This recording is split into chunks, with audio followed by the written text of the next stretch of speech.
Ah, the subcompact crossover. So many of these things. We've managed to get 7 of them here, and we're going to have the entire Kelley Blue Book editorial team test them and tell us what we think about them. And yes, there's only 7. We know that there's a lot more, but this is what we can get. So there you have it.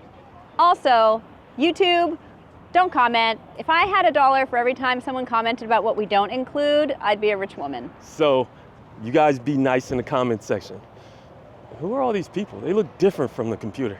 That's the Kelley Blue Book editorial team. Subcompact SUVs are the new entry-level vehicles for many car buyers. No one seems to be into sedans anymore. I know, dry those tears, because this shift has resulted in a great crop of vehicles with improved passenger space, cargo capacity, and overall utility. Kelley Blue Book's entire editorial team showed up to compare 7 mainstream compact SUVs, some 2025 models, some 2024s that were carryovers from the previous model year.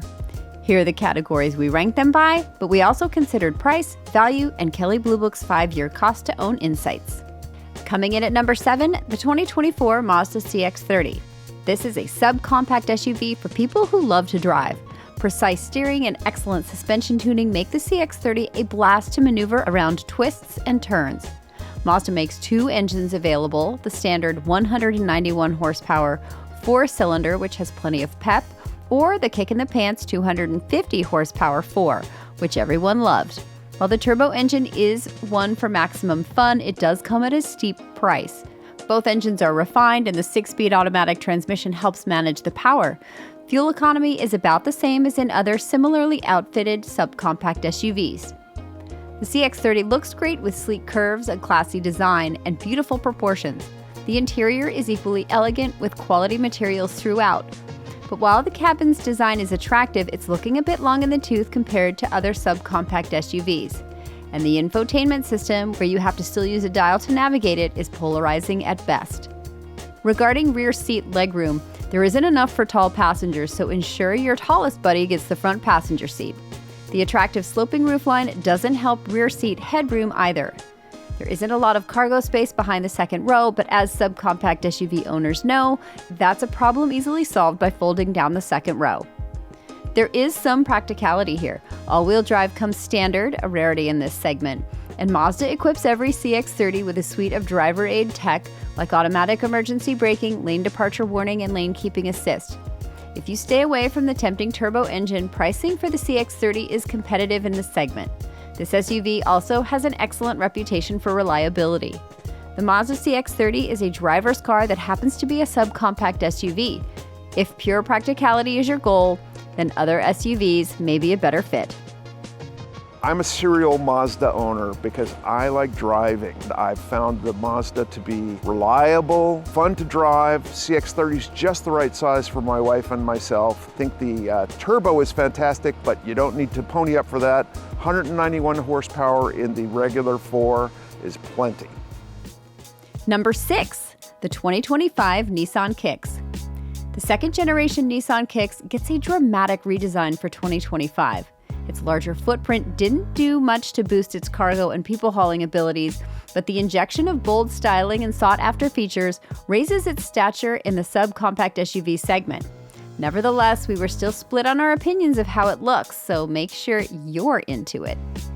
This Kicks is certainly more exciting and mature to look at and sit in than before, although we do still miss that juke, Nissan.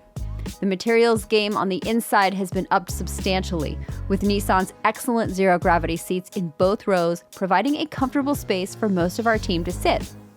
Despite the increased legroom in the second row compared to last year's car, our taller editors found that Nissan could have gone a little further to make the space more accommodating. The panoramic moonroof doesn't help with headroom either. Overall, we're thoroughly impressed with the available features. While some felt that certainly creature comforts like power seats, an adjustable lumbar, and a power tailgate were unforgivable omissions, it quickly became clear that the extras offered here are what buyers in the $20,000 to $30,000 range are looking for.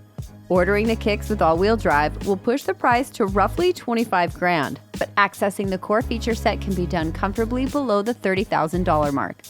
Our biggest gripe regarding the Kicks is the new powertrain. This is the same setup that Nissan uses in the great Nissan Sentra, but with the Kicks' heavier curb weight and softer tuning, it felt underpowered and loud. Though not the most refined or spacious, the Kicks felt like one of the most unique-looking options to come to the segment in a long time. Don't go overboard on the configurator, or you'll soon wish you had sprung for the larger and more powerful Rogue instead.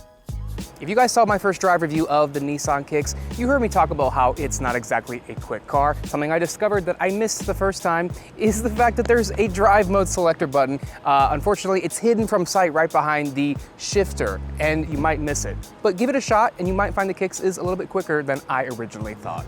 You done good, Ross Kelley. Number 5, Chevy's 2025 Trax. The Chevrolet Trax was an also-ran in its subcompact SUV segment until a total redesign was launched for 2024. That design carries over to 2025. It finally looks like an SUV, and an attractive one at that. However, the Trax competes in a demanding segment, so a new look won't be enough to move it up the ranks. It is roomy and comfortable, and rear seating was the best in class. Even with its slight slope in the roofline, there is plenty of headroom for adults in the back seat. The consensus noted the almost cavernous rear cargo area and 60-40 split folding seat, though the lack of air vents and no central armrest or cup holders for those riding in the rear is a huge minus. The Trax offers plenty of technology, including an available 11-inch touchscreen. An 8-inch screen comes standard on lower trim levels. It also gets wireless Apple CarPlay and Android Auto. The Trax's interior layout is simple and clean. For some, that may mean bland, but the consensus for this crossover leaned toward the former. A shortcoming of the Trax's cabin is the occasional use of hard plastic and other less compelling materials. However, for the price, this is a minor quibble. No vehicle is all sunshine and rainbows. In the case of the Trax, the ride and handling bring in the clouds.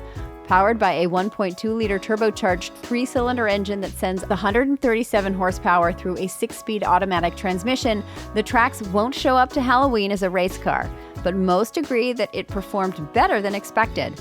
Also, all-wheel drive is not an option on the Trax, whereas it's standard equipment on a couple of competitors and optional on most others. Conversely, the Trax enjoyed high marks for its price. Our almost fully loaded active model was $27,085, with some of the competition priced as much as $7,000 more. What a difference a couple of years make. The 2025 Chevrolet Trax has attractive lines, it has an attractive price, it's got enough speed to jut around town, and your backseat passengers can be comfortable with plenty of room, as long as they can be comfortable without having a cup holder and armrest. Number 4, the 2024 Honda HR-V. A common theme among our testers was that the HR-V could use more power. However, they also remarked that despite the lack of oomph, it was one of the smoothest and most refined rides in the bunch. Its single powertrain pairs a continuously variable transmission to a 2-liter 4-cylinder engine, putting out 158 horsepower and 127 pound-feet of torque. We drove the all-wheel drive version in our testing, but the HR-V is also available with front-wheel drive. Honda Sensing took top honors from the group for its advanced safety feature performance. The adaptive cruise control with low-speed follow took the stress out of maintaining the pace and keeping distance from the vehicle ahead, and paused as traffic bunched. While the HR-V held its lines around curves, the other Honda Sensing systems like lane keeping assist and road departure mitigation were firm but unobtrusive. The HR-V's exterior looks divided our editors, but the interior, decked out in the EXL top trim, won many fans here for its design and materials.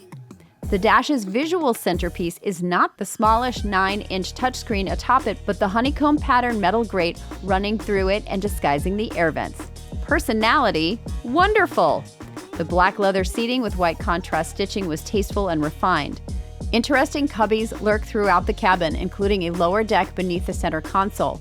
Honda does innovative storage so well. Reviewers found the interior space snug but not cramped. The cargo space was generally among the roomiest of the examples we had. The 2024 Honda HR-V starts at $25,950. The all-wheel drive EXL that we tested was a bit pricier. Expect a price bump for the 2025 model year. What I really like about the Honda HR-V is it is a really refined subcompact SUV. The interior is beautiful, steering feel is excellent, the seats are comfortable, and it's a really nice, well-rounded package.